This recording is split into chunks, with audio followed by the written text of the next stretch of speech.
So, what's the real difference between a simple Python script and a truly professional, well-architected piece of software? Well, it's not just about the code itself, it's about the blueprint. And today, we're going to deconstruct a project to figure out exactly what that means. Okay, so on the surface, what we're looking at is a command line to-do application. You know the drill. You type in commands, you add tasks, you check them off. It's the kind of thing a lot of us have probably built as a learning exercise. Seems pretty simple, right? But what if I told you that hidden inside this seemingly basic project is actually a masterclass in professional software development, a complete blueprint for how to build things the right way, right from the very beginning? Okay, so first things first. Before we start looking under the hood, let's just quickly go over what this to-do app actually does. Its core features are pretty much exactly what you'd expect. You can add tasks, list them, complete them, delete them, all the standard stuff. It's a classic command line to-do app, but it's this simple foundation that makes the architecture underneath it so impressive. All right, now for the really fun part. Let's peel back that first layer. I want you to think of this next section like we're looking at the architectural blueprints for a really well-built house. It is all about the structure. You know, the first thing you always notice in a professional project is just how clean the data flow is.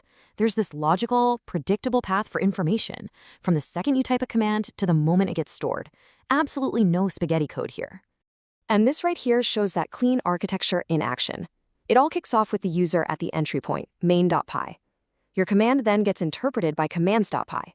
The real thinking, all the business logic, happens in the task service.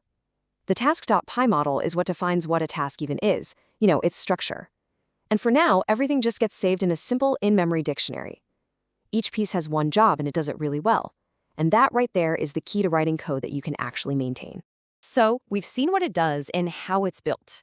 But how did the developer arrive at such a clean architecture? Well, that brings us to the real secret sauce of this entire project, the methodology. So what is the actual secret to building software with this kind of clarity and purpose? I'll tell you what, it's not about being some kind of genius coder. It's about having a system. And that system is called Spec-Driven Development. The whole idea is actually pretty simple, but it is so powerful. You create a clear, detailed specification for what you're building before you write a single line of implementation code. You plan first, then you build. This is the kind of approach that just cuts down on bugs, makes everything easier to maintain, and really helps teams work together. This breaks that whole philosophy down into a repeatable, 5-step recipe. The author actually calls this specific method Spec-Kit Plus. It all starts with step 1, the constitution, which is where you define the project's core principles. From there, you specify, you plan, you break the work down into tasks, and only then, at the very end, in step 5, do you actually implement the code. It's an incredibly disciplined way to work. Now, this level of planning doesn't just make the current code better, it literally unlocks the future. This project isn't just about what it is today, it's about what it was designed to become from day one. And here is that future, all laid out. What starts as a simple in-memory console app in Phase 1 is designed to evolve. Phase 2 adds file persistence with JSON. Phase 3 builds a full web API.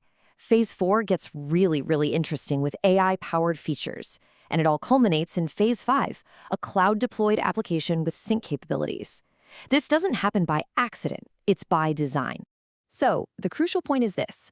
We are not just looking at a simple to-do app. We're looking at a complete roadmap that shows the journey from a local script all the way to a full-fledged cloud-native application.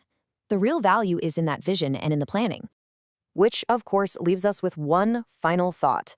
Seeing how a simple project can be the foundation for something so much bigger, it really makes you think, doesn't it? So how will you plan your next project?